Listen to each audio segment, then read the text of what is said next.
مالدیپ ایک خوبصورت جزیرہ نما ملک ہے جو بحر ہند میں واقع ہے۔ یہ ملک اپنے سفید ریتیلے ساحلوں، نیلے پانیوں اور لگژری ریزورٹس کی وجہ سے مشہور ہے۔ مالدیپ کی سیر ایک یادگار تجربہ ہو سکتی ہے، خاص طور پر اگر آپ فطرت سے محبت کرتے ہیں یا پرسکون اور دلکش مقامات پر وقت گزارنا چاہتے ہیں۔ مالدیپ کی آبادی تقریباً 5,40,000 کے قریب ہے۔ مالدیپ کی آبادی مختلف جزائر پر بٹی ہوئی ہے، جن میں سے کچھ آبادی دارالحکومت مالے میں مرکوز ہے۔ مالے ملک کا سب سے بڑا اور گنجان آباد شہر ہے، جہاں کے زیادہ تر انتظامی اور تجارتی امور انجام پاتے ہیں۔ اہم نکات: زبان: مالدیپ کی سرکاری زبان دویئی ہے، جو کہ ایک ہند آریائی زبان ہے۔ مذہب: مالدیپ کا سرکاری مذہب اسلام ہے اور یہاں کے تمام شہری مسلمان ہیں۔ معیشت: مالدیپ کی معیشت کا دارومدار سیاحت، ماہی گیری اور سمندری مصنوعات پر ہے۔ تعلیم: مالدیپ میں تعلیم پر خصوصی توجہ دی جاتی ہے اور یہاں شرح خواندگی بلند ہے۔ مالدیپ کی آبادی کی ثقافت اور طرز زندگی بحر ہند کے جغرافیائی مالوقوع کی وجہ سے منفرد اور دلچسپ ہے۔ مالدیپ کی ثقافت منفرد اور متنوع ہے، جس میں جنوب مشرق ایشیا، افریقہ اور عرب دنیا کے اثرات شامل ہیں۔ یہاں کی ثقافت کی خاص باتیں ہیں۔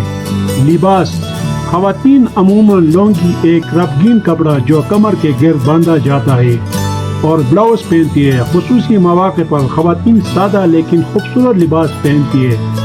مرد عموماً سفید رنگ کا لمبا کرتے ہیں اور دھوتی پہنتے ہیں۔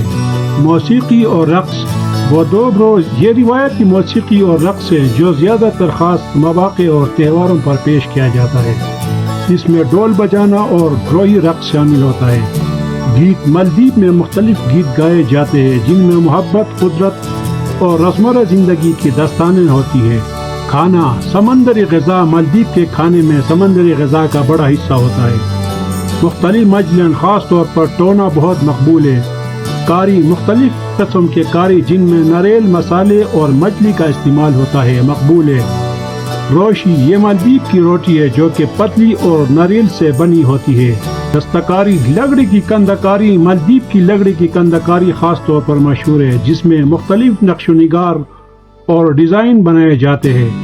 چٹائیاں: ہینڈی کرافٹ چٹائیاں بھی مالدیپ میں مقبول ہے، جو رفگین اور منفرد ہوتی ہے۔ روایتی کھیل: باٹو بیرو ایک روایتی کھیل ہے جس میں دو ٹیمیں ایک دوسرے کے خلاف مقابلہ کرتی ہے۔ یہ زیادہ تر خاص مواقع پر کھیلا جاتا ہے۔ تہوار: عید الفطر اور عید الاضحیٰ یہ دو بڑے اسلامی تہوار ہیں جو جوش و خروش سے منائے جاتے ہیں۔ رمضان کے دوران روزے رکھے جاتے ہیں اور روزہ افطار کرنے کے لیے خصوصی اہتمام کیا جاتا ہے۔ مالدیپ کی تاریخ قدیم زمانے سے لے کر موجودہ دور تک مختلف مراحل سے گزری ہے، جس میں مختلف ثقافتوں اور قوموں کے اثرات شامل ہیں۔ یہاں مالدیپ کی تاریخ کے کچھ اہم نکات پیش کیے گئے ہیں۔ قدیم تاریخ: ابتدائی باستیان: مالدیپ کی ابتدا کے بارے میں زیادہ تفصیلات نہیں ہے، لیکن ماہرین آثار قدیمہ کا ماننا ہے کہ یہ جزائر تقریباً 300 قبل مسیح میں آباد ہوئے۔ بدھ مت کا دور: تقریباً 3ویں صدی قبل مسیح میں بدھ مت مالدیپ میں متعارف ہوا اور کئی صدیوں تک یہاں کی مرکزی مذہب رہا۔ اسلامی دور: اسلام کی آمد 12ویں صدی میں ایک مراکشی مبلغ ابو البرکات یوسف البربری نے مالدیپ میں اسلام متعارف کرایا۔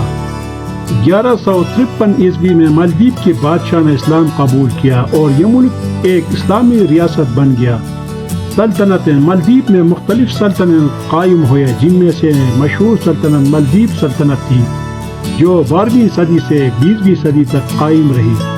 پرتگالی قبضہ: 16ویں صدی میں پرتگالیوں نے مالدیپ پر قبضہ کیا، لیکن ان کا دور مختصر رہا اور 1573 میں انہیں مقامی آبادی نے بے دخل کر دیا۔ ڈچ اور برطانوی اثرات: 17ویں صدی عیسوی میں ڈچ اور بعد میں برطانوی اثرات مالدیپ پر حاوی رہے۔ 1887 عیسوی میں مالدیپ پر برطانوی تحفظ میں چلا گیا اور برطانوی ہند کا حصہ بن گیا۔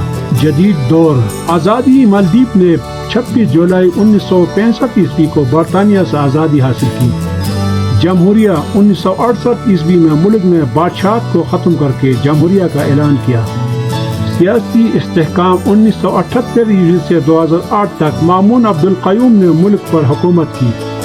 2008 میں ایک نئے آئین کے تحت جمہوری انتخابات منعقد ہوئے۔ ماحولیات مالدیپ کو موسمیاتی تبدیلیوں سے شدید خطرات لاحق ہے، خاص طور پر سمندر کی سطح میں اضافے کی وجہ سے۔ سیاحت مالدیپ کی معیشت کا ایک بڑا حصہ سیاحت پر مبنی ہے، جو کہ دنیا بھر کے سیاحوں کو اپنی طرف متوجہ کرتا ہے۔ سفید ریتیلے ساحل مالدیپ کے جزائر اپنے خوبصورت سفید ریتیلے ساحلوں کے لیے مشہور ہے۔ یہاں کا صاف اور نرم ریت اور شفاف پانی آپ کو سکون اور آرام کا احساس دلاتے ہیں۔ سمندری حیات ڈولفن اور ویل واچنگ مالدیپ میں ڈولفن اور ویل واچنگ کی مشہور تفریح ہے۔ کشتی کے ذریعے سمندر میں جا کر ڈولفن اور ویلز دیکھنا ایک یادگار تجربہ ہوتا ہے۔ شارک اور ریس یہاں کی مرجان کی چٹانوں کے ارد گرد آپ مختلف قسم کی شارک اور ریس دیکھ سکتے ہیں۔ جنگلات اور سبزے مقامی نباتات مالدیپ میں مختلف قسم کے مقامی درخت اور پودے پائے جاتے ہیں جو جزیروں کو سرسبز بناتے ہیں۔ ناریل کے درخت اور دیگر سبزہ یہاں کی قدرتی خوبصورتی کو بڑھاتے ہیں۔ رات کا منظر چمکدار فائٹو پلانکٹن کچھ جزیروں پر رات کے وقت چمکدار فائٹو پلانکٹن کا نظارہ کیا جا سکتا ہے جو ساحل کو نیلی روشنی سے روشن کرتے ہیں اور ایک جادوئی منظر پیش کرتے ہیں۔ مالدیپ کے قدرتی مناظر اسے دنیا کے خوبصورت ترین مقامات میں شامل کرتے ہیں جہاں آپ قدرت کے حسن اور سکون کا بھرپور لطف اٹھا سکتے ہیں۔ مالدیپ کے لوگ دوستانہ، مہمان نواز اور ثقافتی ورثے سے مالا مال ہیں۔ ان کی زندگی اور روایات بحرین کے اس خوبصورت جزیرہ ملک کی منفرد جغرافیائی اور تاریخی پس منظر کی عکاسی کرتی ہے۔ خاندانی نظام مالدیپ میں خاندانی نظام بہت مضبوط ہے اور خاندان کے افراد ایک دوسرے کے ساتھ قریبی تعلق رکھتے ہیں۔ مہمان نوازی مالدیپ کے لوگ مہمان نواز ہوتے ہیں اور سیاحوں کا خوش دلی سے استقبال کرتے ہیں۔ ماہی گیری مالدیپ کے لوگوں کا ایک اہم پیشہ ہے اور یہ ان کی معیشت کا ایک بڑا حصہ ہے۔ سیاحت مالدیپ کی معیشت میں اہم کردار ادا کرتی ہے اور بہت سے مقامی لوگ ہوٹل، ریزورٹ اور دیگر سیاحتی خدمات میں کام کرتے ہیں۔ دستکاری مالدیپ کے لوگ مختلف ہینڈی کرافٹ جیسے کہ لکڑی کی کندکاری اور چٹائیاں بنانے میں ماہر ہے۔ خوراک سمندری غذا مالدیپ کی خوراک میں سمندری غذا کا بڑا حصہ ہوتا ہے، خاص طور پر ٹونا مچھلی، کاری ناریل اور مسالوں سے بنی مختلف قسم کی کاری یہاں مقبول ہے۔ روشی ایک قسم کی روٹی جو ناریل کے ساتھ بنائی جاتی ہے۔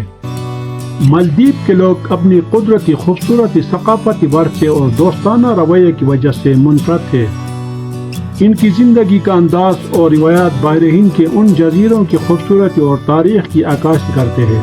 امید ہے کہ آپ کو آج کا ویڈیو پسند آیا ہوگا۔ مالدیپ کے بارے میں آپ کے خیالات کیا ہے؟ ہمیں کمنٹس میں بتائیں اور ہمارے چینل کو سبسکرائب کرنا نہ بھولیے گا۔ شکریہ۔